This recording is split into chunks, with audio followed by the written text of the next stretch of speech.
Y escuchamos a la abogada señora Lilian Díaz. Muchas gracias. Con su venia, mi calidad de abogada. Perdón, ¿iba a alegar ahí o alegar allá? No, ahí porque queda mejor ahí que Ahí tiene. Ya.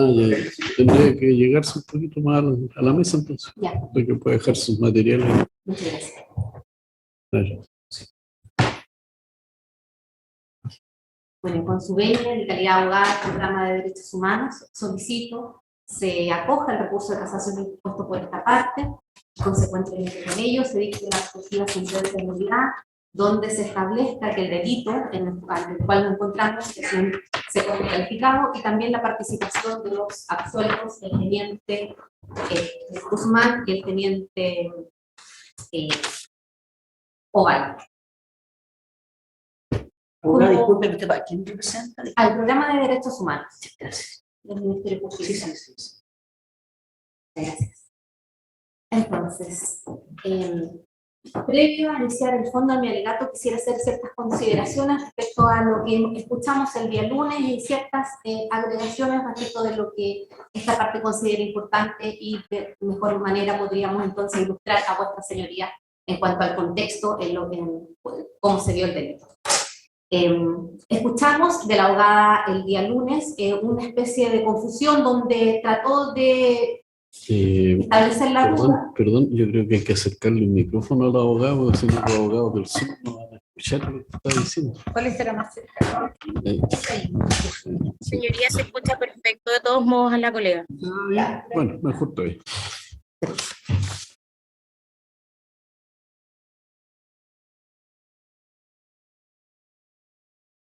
Ahora sí, muchas gracias. Entonces, estas ciertas consideraciones respecto a los hechos, yo sé que en esta etapa no corresponde y no están establecidos en la sentencia, pero igualmente me gustaría que se consideren ciertos aspectos. Esta confusión que se trata de instaurar respecto a quiénes eran los que estaban en la fábrica, si eran funcionarios de la FACH o funcionarios del ejército, nosotros encontramos que esa duda no debería llevarse a cabo y precisamente se debe a que previamente al golpe de Estado, el 7 de septiembre de 1973, la fábrica fue allanada por funcionarios de la FACH. Este allanamiento se produjo en busca de armas, bajo la ley de control de armas, fue bastante abusivo, golpes a todos los trabajadores, incluso uno de los trabajadores sufrió una lesión en el pulmón por una ballesta. Se estaba realizando un campeonato de briscas y es entonces en este contexto cuando funcionarios de la FACH la allanaron. En esa oportunidad, el 7 de septiembre, fue bastante repudiado por la época, incluso se señalan en las declaraciones del expediente que Gladys Marín y otros políticos de la época repudiaron este hecho.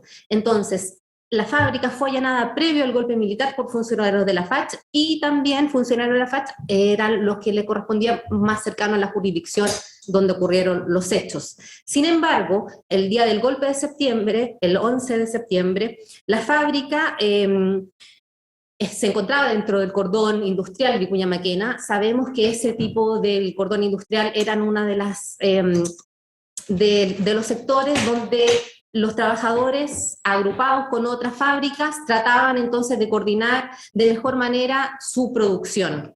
Entonces ocurre el golpe militar ese día y se realiza una sesión dentro de la fábrica donde se le da el libre albedrío a los trabajadores y deciden ellos entonces si es que quieren quedarse en la fábrica o no. Algunos de ellos se quedan ese día, otros se devuelven a su hogar y ahí entonces comienza entonces toda la dinámica que se produjo en la fábrica. Existen las declaraciones que señalan que la fábrica el día al menos 14 de septiembre ya no estaba funcionando. Esto fue porque los mismos trabajadores pararon la fábrica. También existen estas declaraciones que dan cuenta de que esta fábrica era de trabajo continuo, las 24 horas, se trabajaba por turnos. Entonces, los trabajadores, poco a poco, después los que se quedaron en ese lugar, pararon las fábricas. El 14 de septiembre llegan los militares se encuentran con una fábrica desocupada, y es ahí entonces, existen las declaraciones de que al menos 4 días estuvieron sin trabajadores, y luego entonces los trabajadores comienzan a ingresar el 19 de septiembre. las declaraciones de los trabajadores dan cuenta de que a través de medios de comunicación se dieron a conocer los bandos militares donde llamaban a que los trabajadores debían regresar a su trabajo. En este sentido, las declaraciones de José Rivera Escobedo, de Fojas 153, la declaración de Marco Cáceres, de Fojas 702, la declaración de Julio Nelson Antídilo Beas, de Fojas 353 y 653, Eduardo Silva Aranda, 674, dan cuenta que el día 20 de septiembre ingresaron a la fábrica y es en este ingreso donde se les para a los trabajadores por listas. Estas listas las tenían los militares en su poder y empiezan a separar a los trabajadores. Los trabajadores en un comienzo declaran que se separaron al menos 100 trabajadores, se les sube en un camión y se les regresa a la fábrica, y es aquí donde solamente de estos 100 al menos la fábrica, que era una fábrica textil, se dividía en 3 secciones, al menos la que quedaba en San Joaquín, porque había otra en Providencia que era respecto de la seda. En San Joaquín estaba nylon, poliéster y algodón. Estas distintas secciones de la fábrica fueron también ocupadas por distintos tenientes de la fábrica, y es entonces aquí donde el que se encuentra condenado estaba a cargo de nylon, porque la víctima trabajaba en esa sección, y los que se encuentran absueltos, Araneda, Ovalle y Guzmán, eran algodón y poliéster. Los que estaban más arriba de él era el señor Weidel Wiesensteiner, y arriba del señor Valdés estaba el señor del Río, si mal no recuerdo en este momento su apellido. Entonces, el trabajador que era de nylon es separado junto con al menos 13 trabajadores. Existen al menos 3 declaraciones importantes del expediente que dan cuenta que ellos lo vieron con vida, a ellos se les separaron en el momento del ingreso a la fábrica.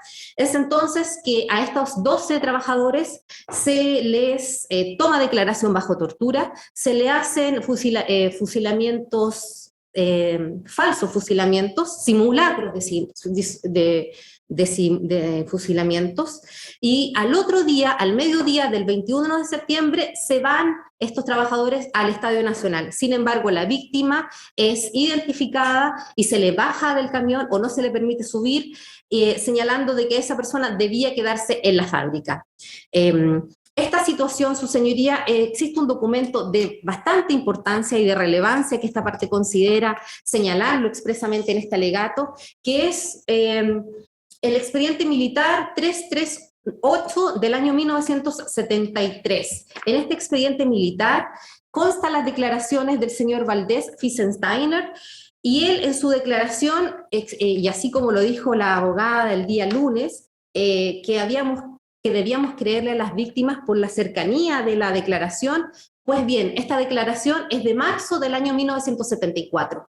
En esta declaración, el señor Valdés refiere expresamente de que él ingresó a la fábrica el día 14 de septiembre y hasta el 25 del mismo mes y año. Esto se encuentra en Fojas 1503.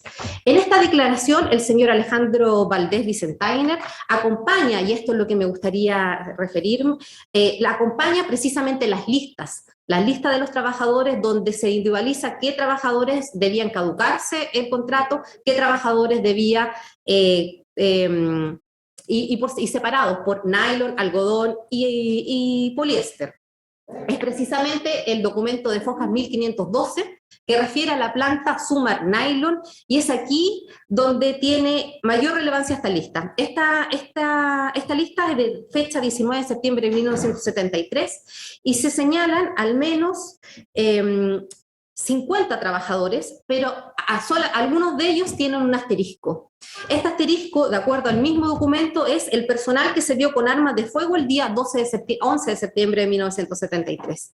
11 y 12 de septiembre de 1973. Pero la víctima, además de tener este asterístico, dice implicado en asesinatos de carabineros. ¿Esto por qué? Porque existen antecedentes en la causa que dan cuenta que declaraciones que refieren que Jorge Gaete, la víctima, habría estado implicado en un ataque a un bus. Sin embargo, al día de hoy, nosotros creemos que ese ataque al bus se debió a fuego cruzado. Pues bien, entonces, esta persona estaba identificada el 19 de septiembre como implicada en un asesinato de carabineros. Entonces, efectivamente, la búsqueda de la víctima se debe a este ataque a carabineros y precisamente su ejecución se debe a lo mismo. Nosotros sabemos a estas alturas que los militares no tan solo quisieron buscar a los adherentes, sino también eliminaron a los distintos adherentes a la Unidad Popular. La víctima era parte del sindicato de los trabajadores, se quedó el 11 de septiembre en la fábrica, también el 12 de septiembre, y después fue involucrado en este enfrentamiento con carabineros, y estaba completamente identificado por los militares antes de que entrara a la fábrica. La víctima fue encontrada con 6 disparos de bala, según cuenta la autopsia, 6 disparos de entrada y de salida, 3 en el área posterior al dorso, 3 impactos de bala con orificio de salida en la región también dorsal y con un disparo en el hombro. Entonces, quienes le dispararon y quienes le dieron muerte a la víctima nosotros no sabemos, pero creemos que, no tenemos esa certeza, pero sí quienes lo tuvieron detenido y quienes decidieron el destino fueron los militares que estaban en la empresa. Entonces, su señoría, nosotros nos alzamos respecto de esa resolución mediante el recurso de casación, puesto que la Corte de Apelaciones de San Miguel entendió que este delito era un delito de secuestro simple. El fundamento base de este razonamiento se debe al informe del fiscal judicial de San Miguel y hace eco la sentencia, y es aquí donde nosotros objetamos dichas conclusiones. Nosotros creemos que la muerte de la víctima constituye precisamente el resultado grave en la persona del detenido, y es entonces por esta situación que debe entenderse como un secuestro agravado. Las modificaciones que se hicieron con posterioridad, de acuerdo a la ley 18.222, que agrega un inciso final, no es una adición que baste para eliminar el deceso de una persona como un grave daño en esto. Estamos ante delitos de lesa humanidad, ante delitos que fueron cometidos por agentes del Estado. Entonces, respecto de esto, la autoría de participación de los funcionarios debe entenderse como autoría mediata a través de estructuras de poder organizado. Entendemos también que esta estructura de poder organizado respecto del ejército hubo una planificación, hubo una división de las funciones. Esto no fue al azar. Los militares tuvieron, al menos antes de estar con la víctima, 4 días donde distribuyeron sus funciones. Cada uno sabía perfectamente qué hacer. En el momento que las personas entraron a las fábricas, se les puso en un sector donde señalan las declaraciones donde había pasto, no se les permitía sentarse. Desde ahí también hay una declaración que una persona que intentó sentarse, el teniente Ovalle, fue quien le hubiera dado muerte. También el teniente Ovalle es el que está absuelto, fue condenado por la muerte de otras 2 personas que ocurrieron en la fábrica, pero no de nylon como la víctima. Entonces, y de hecho, respecto de este señor Ovalle, no tan solo existen estas condenas, sino que existe un hecho muy particular que refiere a una declaración de un funcionario que tuvo una relación de pololeo con una señora Inés. Él en sus primeras declaraciones da cuenta de que una joven se acercó con su madre a ofrecer toda la ayuda respecto que podría ella tener en el sector, y él refiere en sus primeras declaraciones que mantuvo una bastante cercanía con esta mujer. Sin embargo, la pareja de la señora Inés por 10 años en esa época señala que incluso ella lo acompañaba a hacer las vueltas por las vueltas que hacía este teniente en su camioneta.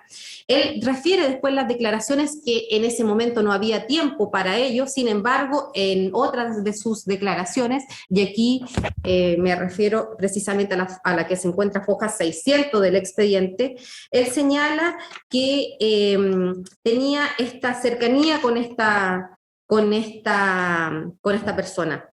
E incluso sus declaraciones se encuentran en las fojas 1191 y 518. En las fojas 518, la declaración, perdón, de fojas 518 habla de esta amistad. Sin embargo, después refiere que no había tiempo para ello.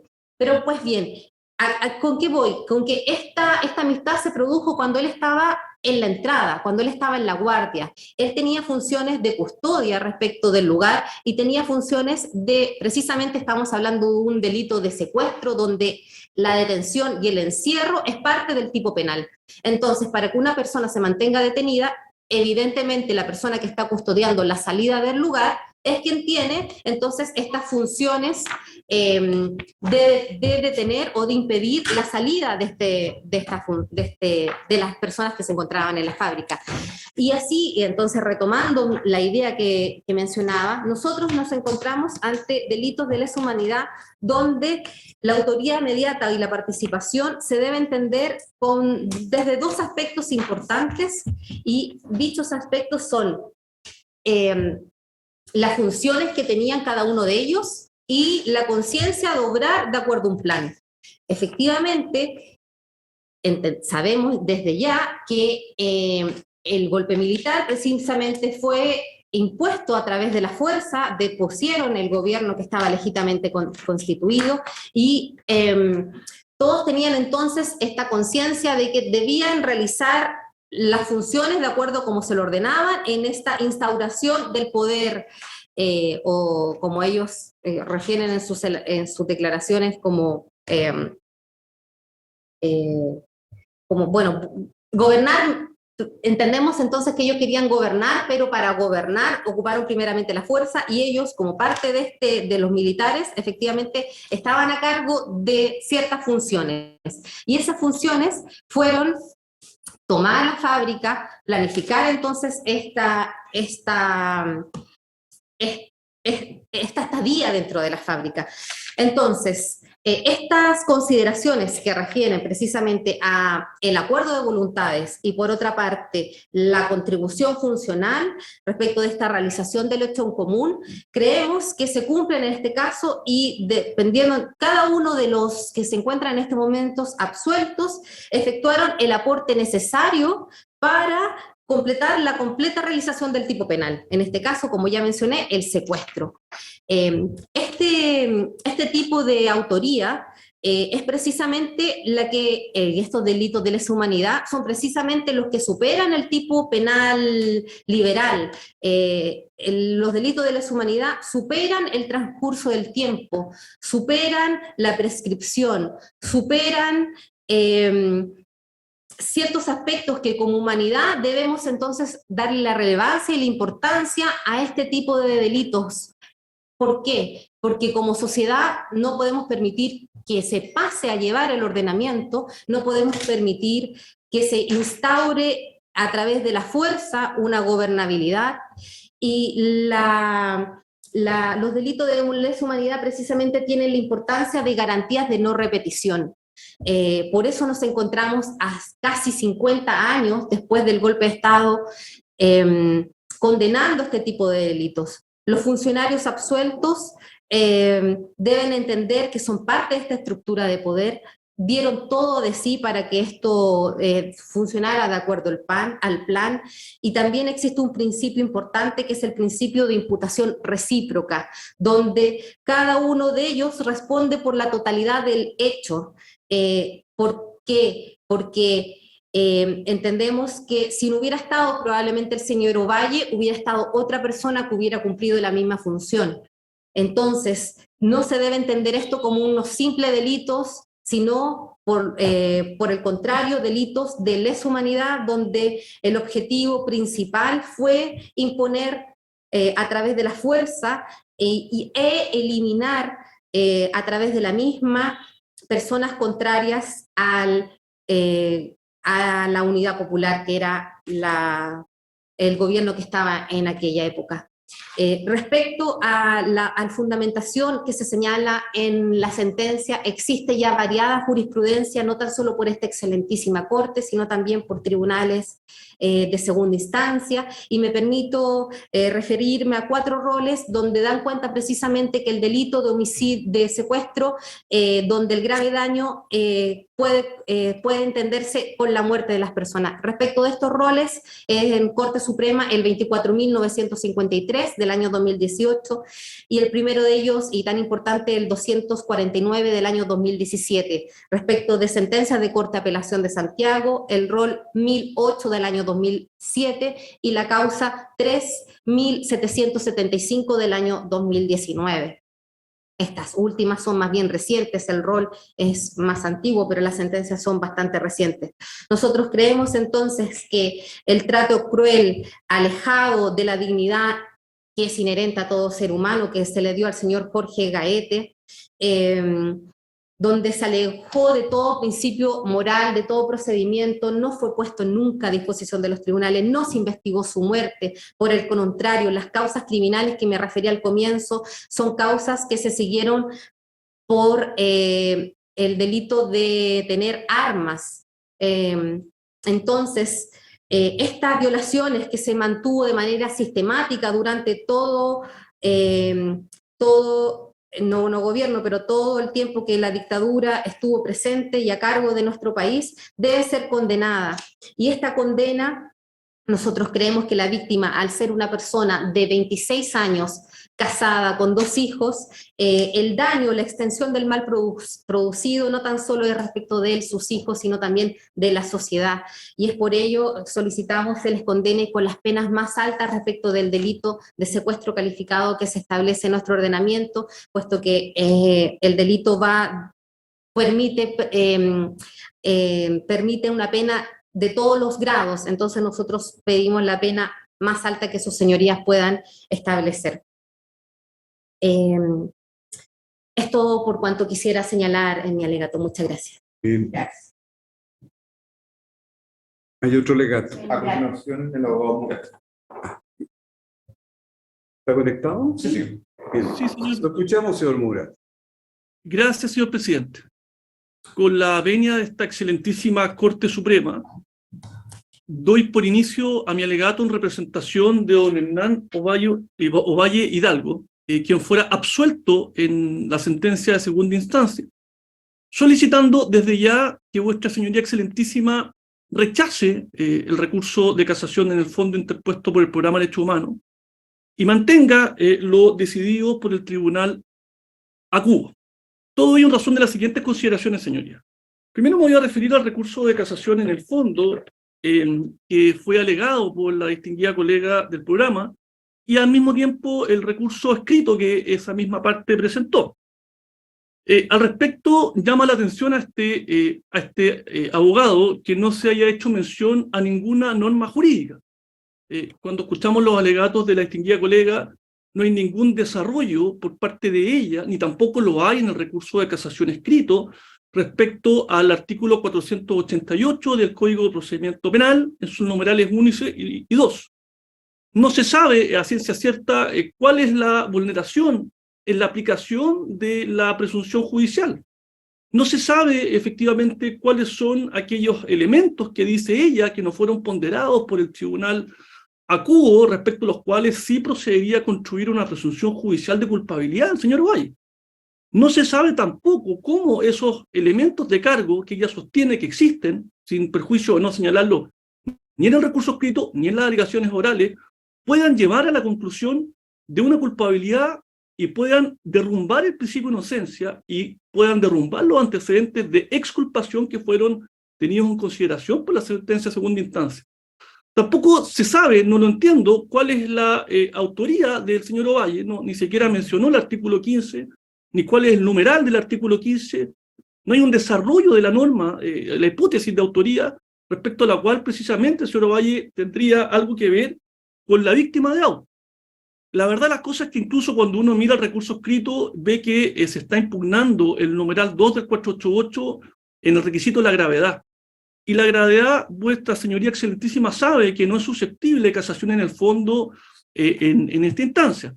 Es decir, con el mismo desarrollo que la colega ha hecho en sus alegatos orales, de elementos que incluso no estaban en su alegación escrita, lo que entendemos es que esto no es un recurso de casación estrictamente hablando, esto es un recurso de apelación.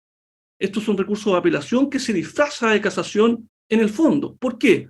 Porque lo que hace la colega es estar en desacuerdo con la ponderación que hace el Tribunal de Segunda Instancia respecto a aquellos elementos probatorios que fueron incorporados al proceso.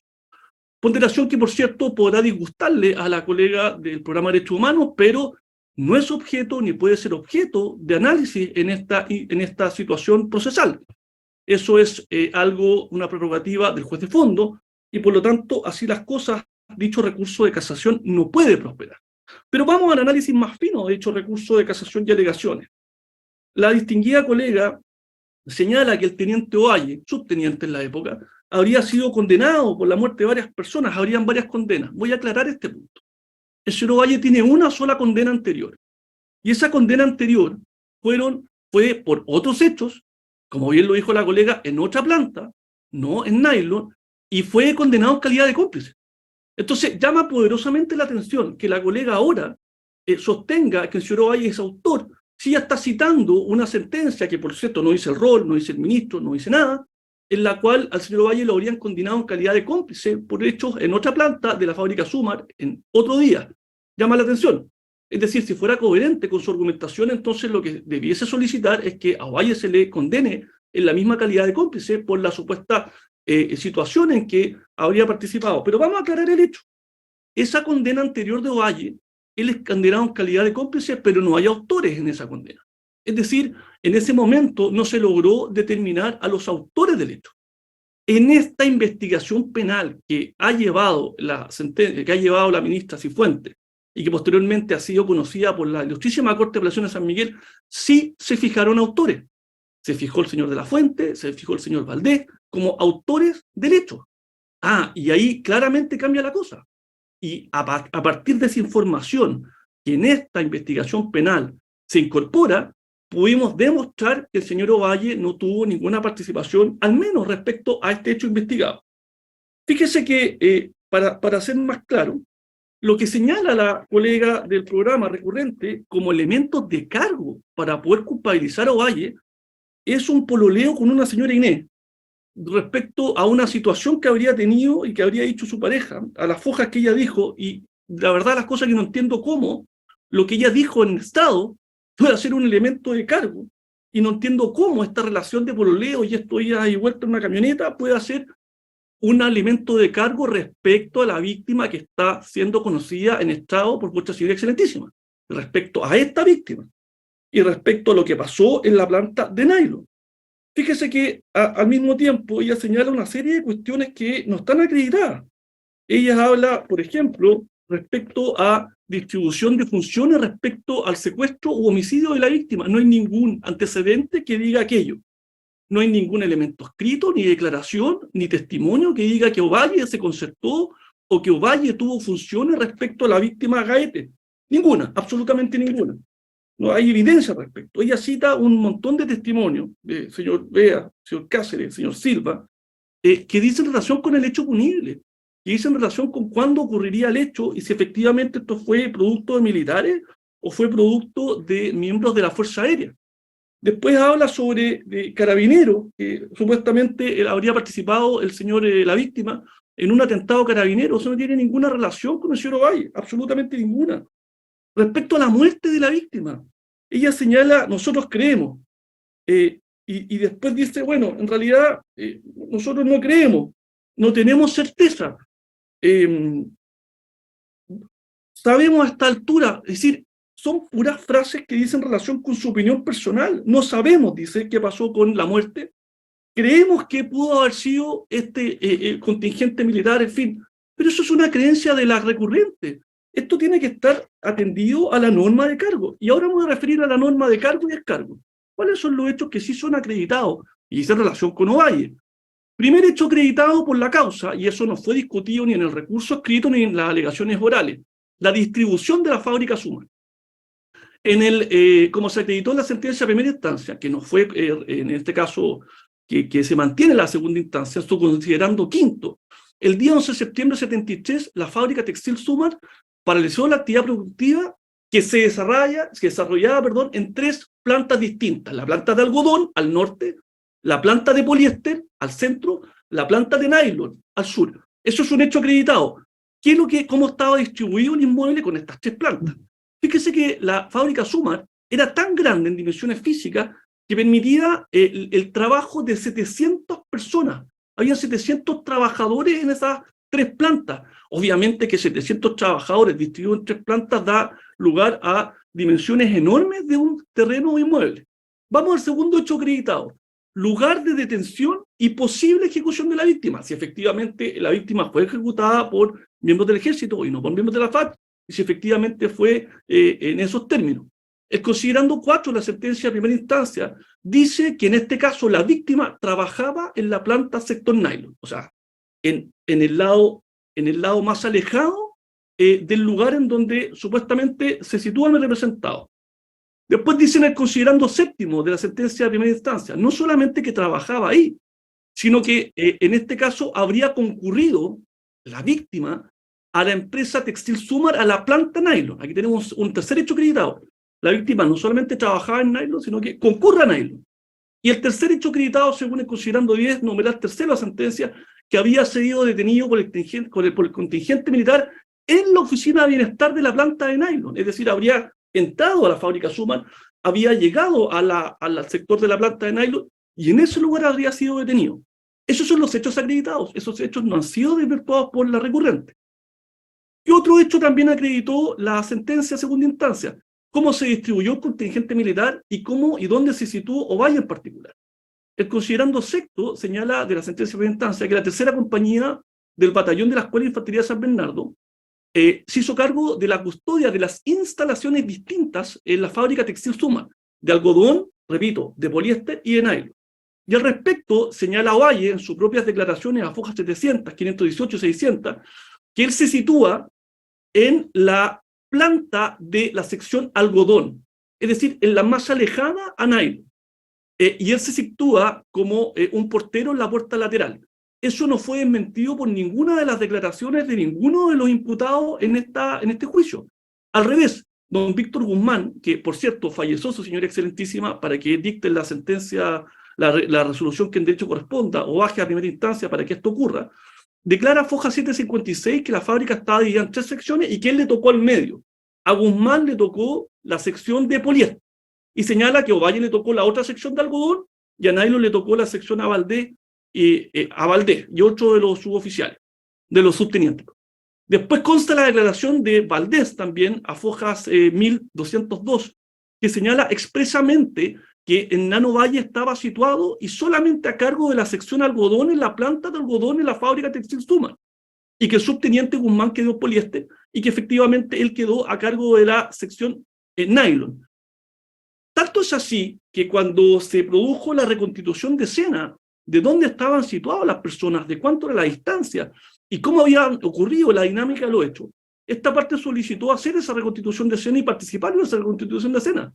Pero la resolución, en ese caso del Tribunal Acudo, fue efectivamente que no íbamos a hacer negó la diligencia de la reconstitución de escena porque según la sentenciadora Acudo, no era necesario probar porque aquello estaba claro y era coincidente y concordante con el resto de la prueba. Es decir, al sentenciador siempre le quedó claro cuáles las 3 secciones, las 3 plantas, cómo estaban situadas y dónde estaba cada uno de los oficiales en la planta. Por lo tanto, era innecesario hacer esa diligencia de reconstitución de escena.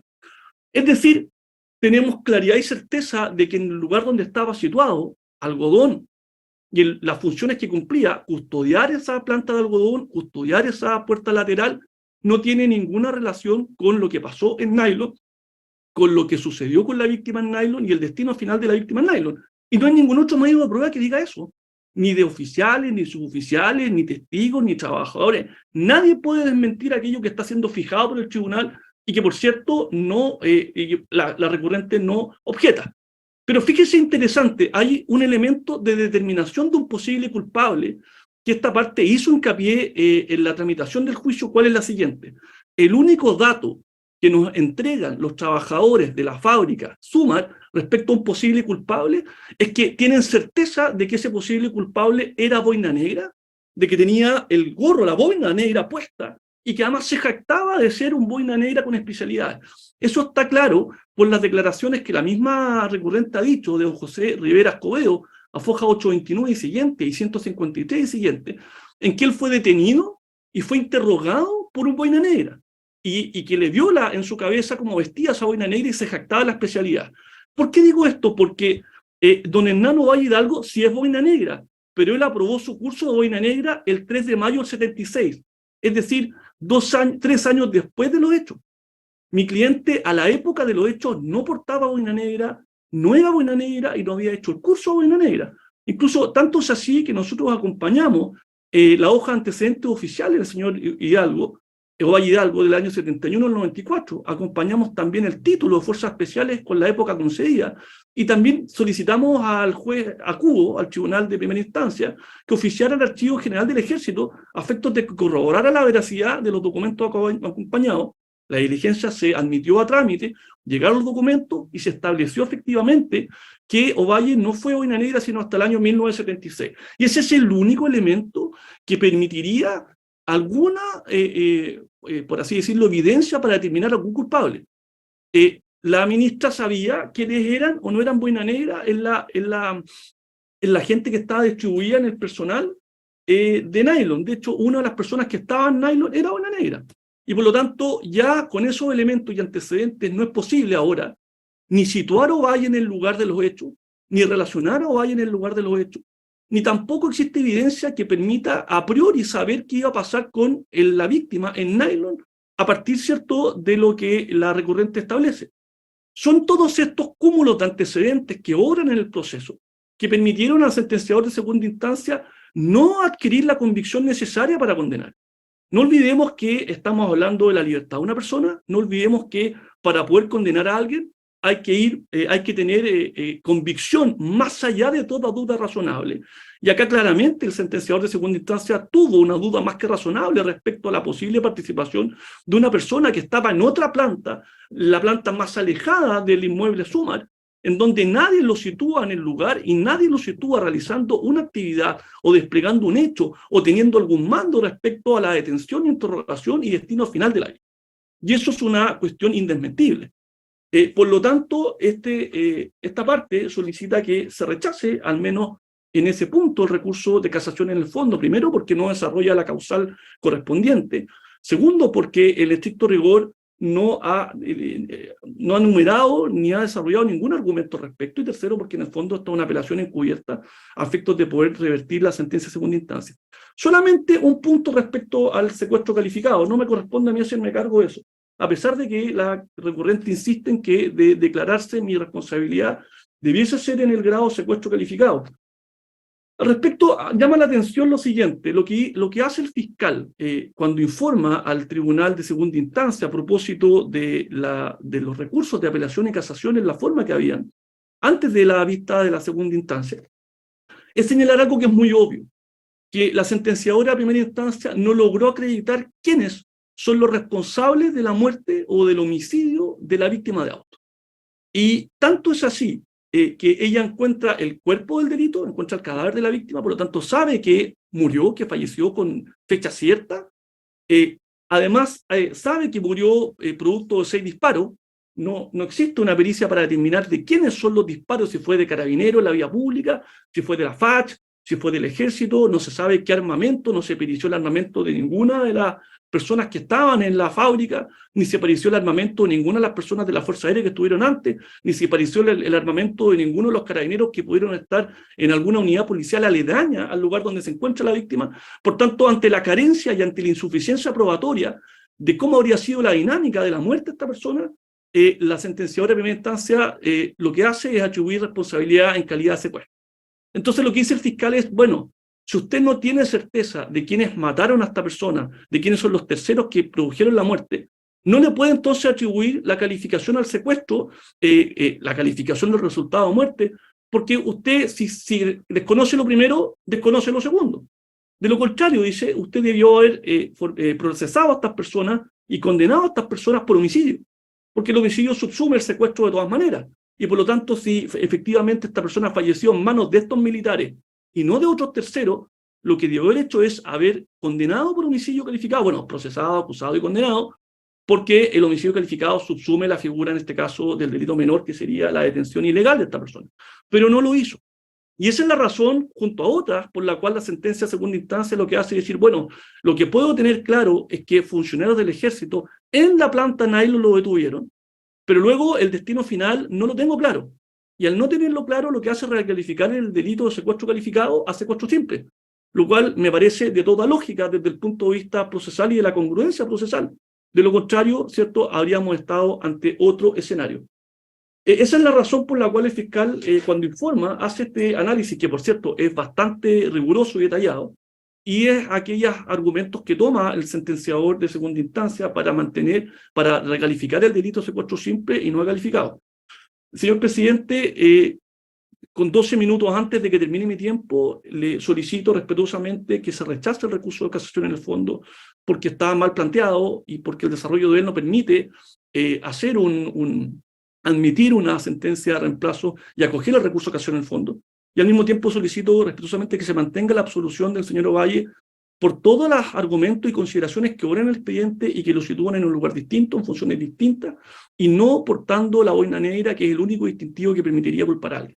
Señor presidente, con su venia y respeto, doy por finalizado mi alegato en tiempo y forma.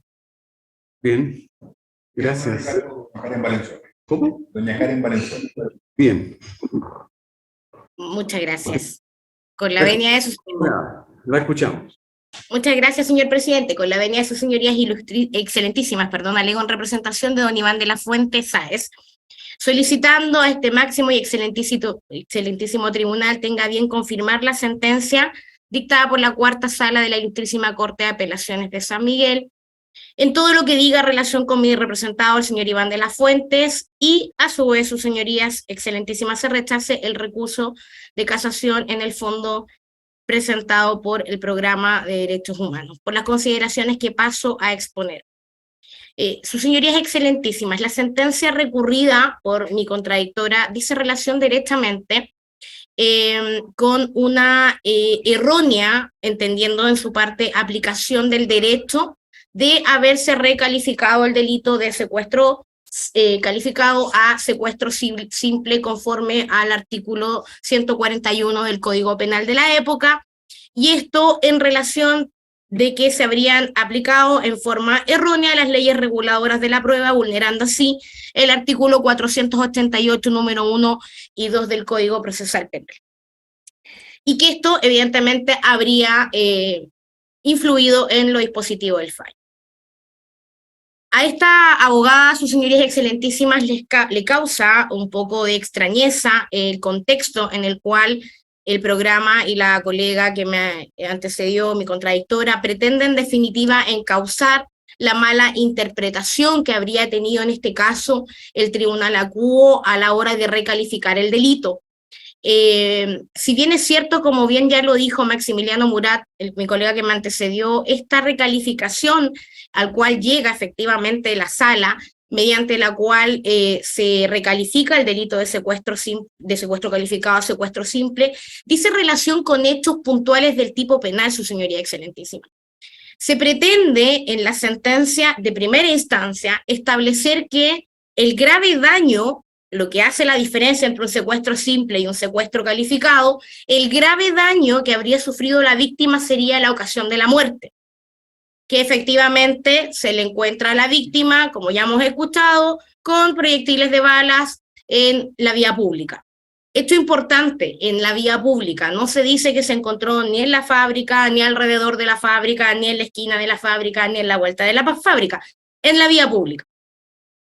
Sin embargo, sus señorías excelentísimas, debemos tener presente, y como bien lo señala el señor fiscal rigurosamente en su informe, que dicho entendimiento al que llega en definitiva la ilustrísima sala de la Corte de Apelaciones de San Miguel, es que este grave daño, que es la muerte que pretende la ministra instructora atribuir para calificar el delito como secuestro calificado, no pudiese ser tal, toda vez que daño a la época como estaba tipificado el delito, no se podía entender así a la muerte, ¿no? Estaríamos en presencia directamente de un delito de homicidio, no en presencia de un delito de secuestro, ni simple ni calificado. El daño se entendía como causar algún tipo de sufrimiento, de detrimento, pero no así terminar con la vida de una persona. Esto efectivamente es un inciso que se le agrega al artículo 141 con posterioridad, efectivamente, donde efectivamente se tipifica el delito de secuestro calificado secuestro con resultado de muerte. Pero a la época, sus señorías excelentísimas, ese delito, ustedes mejor que esta abogada conocen el derecho, no existía.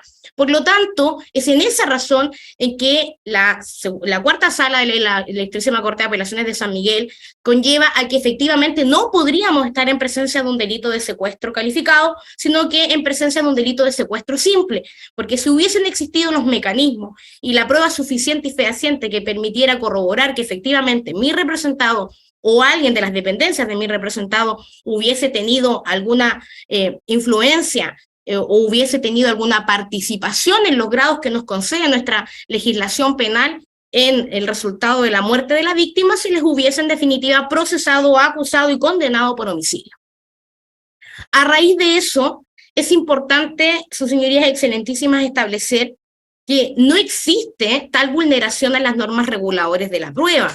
Eventualmente, si hubiesen existido esos mecanismos de prueba, para poder atribuir este grado de responsabilidad, no cabe duda alguna que la señora María Elena Cifuentes hubiese condenado a mi representado por esos hechos.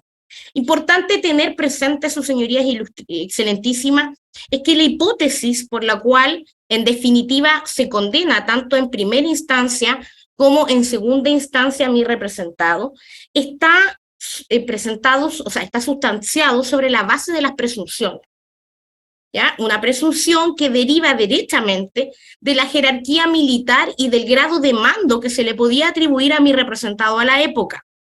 Sin embargo, no existen elementos de prueba materiales que efectivamente puedan llevar a la convicción de que mi representado tuvo algún grado de culpabilidad o de responsabilidad en los hechos que se investigaron.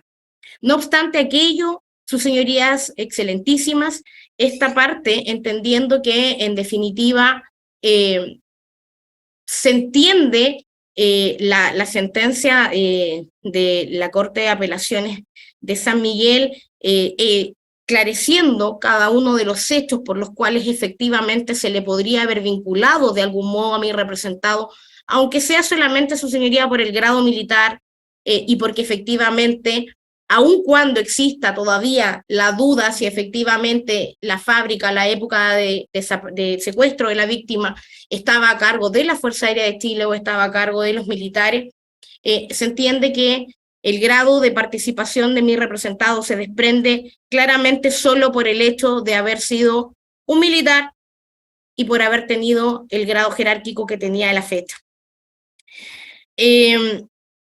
Su señoría excelentísima, habiendo escuchado la alegación del recurso de casación en el fondo, me causa el mismo ruido que le causó al colega que me antecedió, en el sentido de que pareciera ser que ante este excelentísimo tribunal se está presentando una ideología, una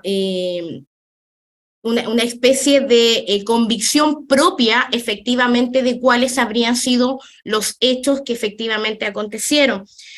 palabras muy frecuentes durante el alegato. No tenemos certeza, su señoría excelentísima, estamos ante una corte estrictamente de derecho, donde efectivamente lo que se busca es establecer un tipo penal, una causa en la que se tenía que establecer un tipo penal, la participación que le conllevara a cada uno en este tipo penal, porque eso es el derecho penal, darle a cada quien lo que corresponda, y entendiendo desde este punto de vista no se puede fundamentar una alegación solicitando que en definitiva se anule una sentencia dictada por un tribunal de alzada en consideraciones como no tenemos certeza, creemos que entendemos, a la fecha hemos logrado la convicción. Nosotros los abogados, sus señorías excelentísimas, no estamos para lograr convicciones. Las convicciones están hechas para que ustedes, los juzgadores, efectivamente, los sentenciadores, logren las convicciones efectivamente a raíz de los procesos de las investigaciones correspondientes. Y es en ese sentido, su señoría excelentísima, en que esta parte considera que, habiéndose hecho un informe tan detallado y acucioso por el fiscal judicial de la Ilustrísima Corte de San Miguel, el que efectivamente fue considerado en detalle por la cuarta sala de la misma Corte, y a mayor abundamiento existía, sus señorías excelentísimas, en esta sentencia un voto disidente de la ministra, la señora Pizarro, quien efectivamente estuvo por absolver a mi representado de estos mismos cargos, toda vez que ella consideraba que aun cuando la sala hubiese recalificado el delito, tampoco se había logrado probar la participación del señor Iván de la Fuente en estos hechos. No existía ninguna declaración de las víctimas que efectivamente fueron detenidas junto a la víctima de autos y que posteriormente fueron separados, que los señalara como una de las personas que los detuvo, como una de las personas que los subió al camión, como una de las personas que efectivamente los indicó y los llevó a la zona de bienestar. Entonces ella, en su voto disidente, declara que efectivamente la participación de mi representado solo se le puede atribuir por el hecho efectivamente de la jerarquía y del mando, entendiendo que se ha logrado y se tiene por asentado en esta causa que efectivamente la empresa Sumar, la parte de Nylon, estaría a cargo de efectivos militares y no de la Fuerza Aérea de Chile, aun cuando efectivamente existen antecedentes suficientes para poder dudar de esa aseveración, pero que esos fueron alegatos, su señoría excelentísimas, que se hicieron ya por la colega que me antecedió el día lunes y que efectivamente además se hicieron en la respectiva sala de la Ilustrísima Corte de Apelaciones de San Miguel. Por estos antecedentes, su señoría, y entendiendo esta parte que la causa de mi representado subió a la Ilustrísima Corte de Apelaciones solo en consulta, es que solicito que en definitiva se confirme la sentencia dictada por la cuarta sala de la Ilustrísima Corte de Apelaciones de San Miguel, se rechace el recurso de casación en el fondo, toda vez que no cumple efectivamente ni con los requisitos de desarrollar debidamente las causales, ni tampoco dice claramente cuáles serían las razones por las cuales se debería revocar la sentencia en relación a mi representado, el señor Iván de la Fuente. Es todo cuanto puedo alegar, su señoría excelentísima, muchas gracias. Gracias, abogado. ¿Hay más? Hay que concluir lo legal. Bueno, muchísimas gracias. La causa queda en estado de acuerdo. Gracias. Muchas gracias. Hasta luego. Buenos días, señoría. Que estén muy bien.